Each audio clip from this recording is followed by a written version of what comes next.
السلام علیکم ورحمۃ اللہ وبرکاتہ۔ معزز سامعین، آج کی کلاس کا آغاز ہم کریں گے سورۃ البقرہ کی آیت نمبر 126 سے۔ وائز اور جب کالا کہا ابراہیم نے ربی اے میرے رب اجعل تو بنا ہاذا اس جگہ کو بلدن شہر آمنا ورزقو امن والا اور رزق دے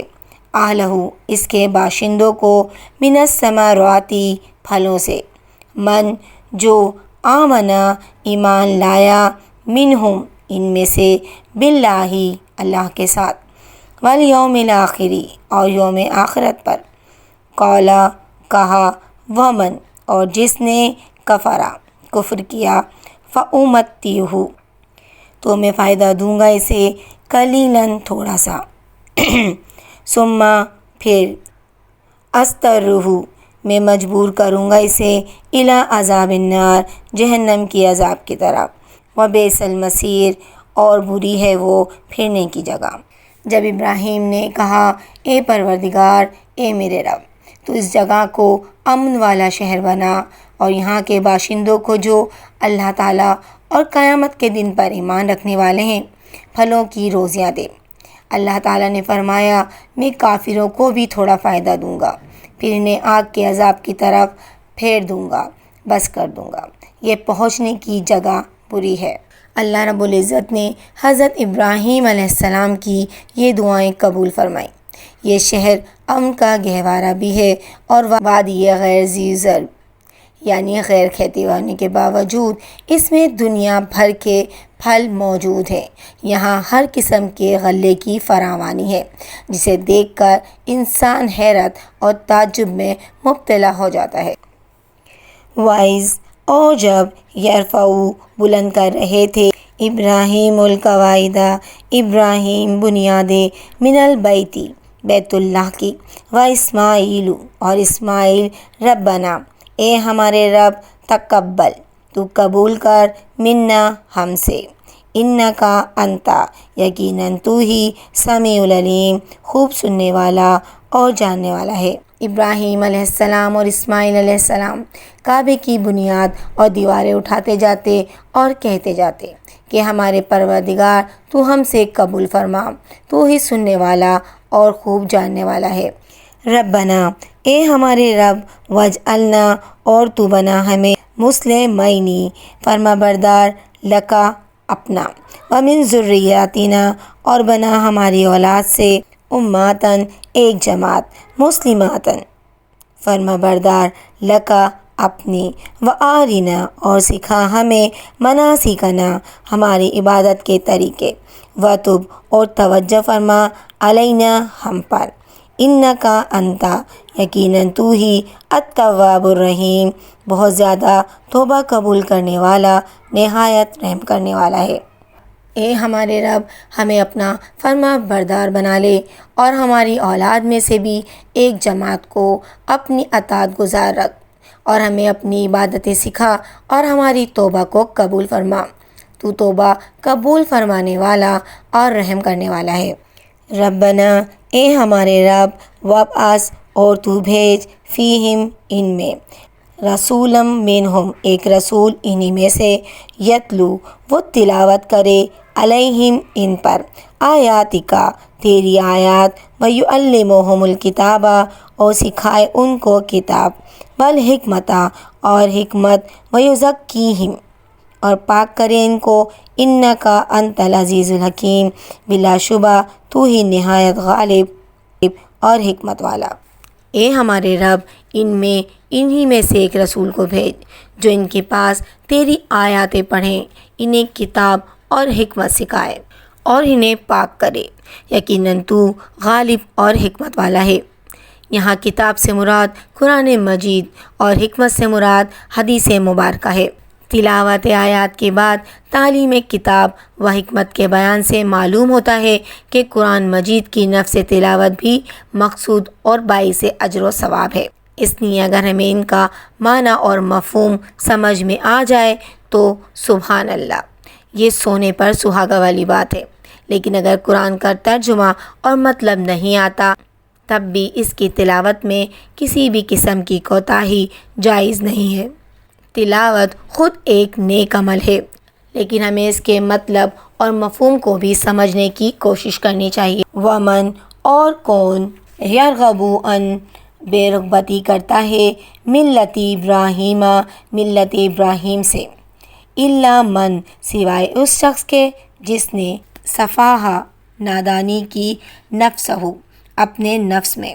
ولا قد اصطفینہ اور البتہ تحقیق ہم نے چن لیا ہے اس کو، فی الدنیا دنیا میں، وَإِنَّهُ اور بے شک وہ، فی الآخرتی آخرت میں، لَمِنَ الصَّالِحِينَ البتہ نیکوں میں سے ہیں۔ دین ابراہیم سے وہی بے رغبتی کرے گا جو محض بے وقوف ہوگا۔ ہم نے تو اسے دنیا میں بھی برگزیدہ کیا اور آخرت میں بھی وہ نیکوکاروں میں سے ہے۔ تلاوت کی تعلیم اور حکمت کی تعلیم کے بعد آپ صلی اللہ علیہ وآلہ وسلم کی نبوت کا یہ چوتھا مقصد ہے۔ تلاوت تعلیم اور تلاوت حکمت کے بعد آپ صلی اللہ علیہ وآلہ وسلم کی نبوت کا یہ چوتھا مقصد ہے کہ انہیں شرک اور توہمات کی آلائشوں سے پاک کیا جائے اور اخلاق اور کردار کی کوتاہیوں سے انہیں پاک کیا جائے۔ عربی زبان میں راغبہ کا صلہ ان ہو تو اس کے معنی بے رغبتی ہوتے ہیں۔ یہاں اللہ رب العزت حضرت ابراہیم علیہ السلام کی وہ عظمت اور فضیلت بیان فرما رہے ہیں جو اللہ رب العزت نے انہیں دنیا اور آخرت میں عطا فرمائی ہے، اور یہ بھی وضاحت فرما دی کہ ملت ابراہیم سے اعراض اور بے رغبتی صرف بے وقوفوں کا کام ہے،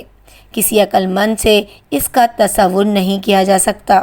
یہ فضیلت اور بزرگی انہیں اس لیے حاصل ہوئی کہ انہوں نے اطاعت اور فرما برداری کا بے مثال نمونہ پیش کیا۔ حضرت ابراہیم علیہ السلام اور حضرت یعقوب علیہ السلام نے الدینہ کی وصیت اپنی اولاد کو بھی فرمائی، جو یہودیت نہیں اسلام ہی ہے،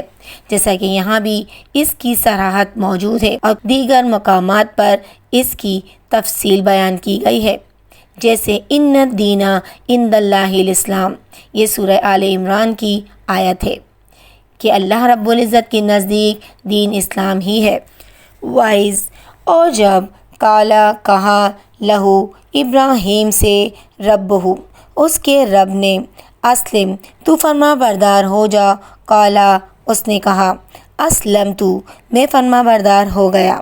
لرب العالمین رب العالمین کے لیے۔ جب کبھی بھی انہیں ان کے رب نے کہا فرما بردار ہو جا، انہوں نے کہا میں نے رب العالمین کی فرما برداری کی۔ ووصّا اور وصیحت کی، بہا اس کی، ابراہیم نے، بنی ہی اپنے بیٹوں کو، و یعقوب اور یعقوب نے، یا بنیا اے میرے بیٹوں، ان اللہ یقیناً اللہ نے، اصطفیٰ چن لیا ہے، لکم الدین تمہارے لیے یہ دین، فلا تموتن پس ہرگز نہ تم مرنا، الا مگر، وانتم اس حال میں کہ تم مسلمان ہو۔ وصیحت ابراہیم اور یعقوب نے اپنی اولاد کو کی کہ ہمارے بچوں، اللہ تعالیٰ نے تمہارے لیے اس دین کو پسند فرما لیا ہے، خبردار تم مسلمان ہی مرنا۔ کیا کنتم تھے تم شہداء موجود، اس جب حضر آئی یعقوب الموت یعقوب کو موت، اس جب کالا اس نے کہا لبنی ہی اپنے بیٹوں سے، ماں کس چیز کی، تعبدون تم عبادت کرو گے، من بعدی میرے بعد، قالو انہوں نے کہا، نعبدو ہم عبادت کریں گے، الہک تیرے معبود کی، و الہ آبائک اور تیرے باپ دادا کے معبود کی، ابراہیم و اسماعیل اور اسماعیل، و اسحاق اور اسحاق، الہًا واحدًا معبود یکتا کی، ونحن اور ہم، لہو اسی کے، مسلمون فرما بردار ہیں۔ کیا یعقوب کے انتقال کے وقت تم موجود تھے جب انہوں نے اپنی اولاد کو کہا کہ میرے بعد تم کس کی عبادت کرو گے؟ تو اس نے جواب دیا، آپ کے معبود کی۔ تو سب نے جواب دیا، آپ کے معبود کی، اور آپ کے آباء و اجداد یعنی ابراہیم علیہ السلام، اسماعیل علیہ السلام اور اسحاق علیہ السلام کے معبود کی، جو معبود ایک ہی ہے، اور ہم اسی کے فرما بردار رہیں گے۔ یہودی یہ دعویٰ کرتے تھے کہ ابراہیم علیہ السلام، یعقوب علیہ السلام نے اپنی اولاد کو یہودیت پر قائم رہنے کی وصیت فرمائی تھی۔ تو کیا تم اس وصیت کے وقت وہاں موجود تھے؟ اگر وہ یہ کہیں کہ موجود تھے تو وہ جھوٹے ہیں اور یہ بہتان لگا رہے ہیں، اور اگر یہ کہیں کہ حاضر نہیں تھے تو ان کا یہ دعویٰ غلط ثابت ہو جاتا ہے، کیونکہ انہوں نے جو وصیت کی وہ تو اسلام کی ہی کی تھی، نہ کہ یہودیت یا عیسائیت کی۔ تمام انبیاء کا دین اسلام ہی تھا، لیکن شریعت اور طریقہ کار میں کچھ اختلاف رہا۔ اس کو نبی صلی اللہ علیہ وآلہ وسلم نے ان الفاظ میں بیان کیا: انبیاء کی جماعت اولاد الات ہیں، ان کی مائیں مختلف اور باپ ایک ہے، اور ان کا دین ایک ہے۔ تلکا یہ امتن ایک جماعت تھی، قد تحقیق خلت گزر گئی، لہا اس کے لیے، ما کسبت جو اس نے کمایا، ولکم اور تمہارے لیے، ما کسبت جو تم نے کمایا، ولا تسألون اور نہیں تم سوال کیے جاؤ گے، اما اس کی بابت، کانو تھے وہ، یعملون جو عمل کرتے۔ یہ جماعت تو گزر چکی ہے، جو انہوں نے کیا وہ ان کے لیے ہے، اور جو تم کرو گے وہ تمہارے لیے، ان کے اعمال کے بارے میں تم نہیں پوچھے جاؤ گے۔ یہاں پر یہودیوں کو نصیحت کی جا رہی ہے کہ تمہارے آباء و اجداد میں جو انبیاء اور صالحین گزر چکے ہیں، ان کی طرف نسبت کا کوئی فائدہ نہیں۔ انہوں نے جو کچھ کیا اس کا صلہ انہیں ہی ملے گا، تمہیں وہی ملے گا جو تم کماؤ گے۔ اس سے معلوم ہوا کہ اسلاف کی نیکیوں پر اعتماد اور سہارا غلط ہے۔ اصل چیز ایمان اور عمل صالح ہی ہے، جو پچھلے صالحین کا بھی سرمایہ تھا اور قیامت تک آنے والے انسانوں کی نجات کا بھی واحد ذریعہ ہے۔ وقالو اور انہوں نے کہا، کونو تم ہو جاؤ، ہودن یہودی، او یا نصارا عیسائی، تہتدو تو راہ پا جاؤ گے، کل کہہ دیجئے، بلکہ ملت ابراہیم ملت ابراہیم کی، حنیفاً جو حنیف تھا، وما کانا اور نہیں تھا وہ، من المشرکین مشرکوں میں سے۔ یہ کہتے ہیں کہ یہود اور نصارہ بن جاؤ تو ہدایت پاؤ گے، تم کہو بلکہ صحیح راہ پہ ملت ابراہیم والے ہیں، اور ابراہیم خالص اللہ رب العزت کے پرستار تھے اور مشرک نہیں تھے۔ یہودی مسلمانوں کو یہودیت کی اور عیسائیت کی دعوت دیتے اور کہتے ہدایت اسی میں ہے۔ اللہ تعالیٰ نے فرمایا، ان سے کہو ہدایت ملت ابراہیم کی پیروی میں ہے، جو حنیف تھا، یعنی وہ اللہ رب العزت کی خالص عبادت کرنے والے تھے، وہ مشرک نہیں تھے، جبکہ یہودیت اور عیسائیت دونوں میں شرک کی آمیزش موجود ہے۔ اور اب افسوس کی بات یہ ہے، یہ ہماری بدقسمتی ہے کہ مسلمانوں میں بھی شرک موجود ہے۔ اسلام کی تعلیمات اگرچہ موجود ہیں، قرآن و حدیث میں محفوظ ہیں، جن میں توحید کا تصور صاف اور واضح موجود ہے، جس سے یہودیت، عیسائیت اور دو خداؤں کے قائل مذاہب سے اسلام کا امتیاز نمایاں ہے۔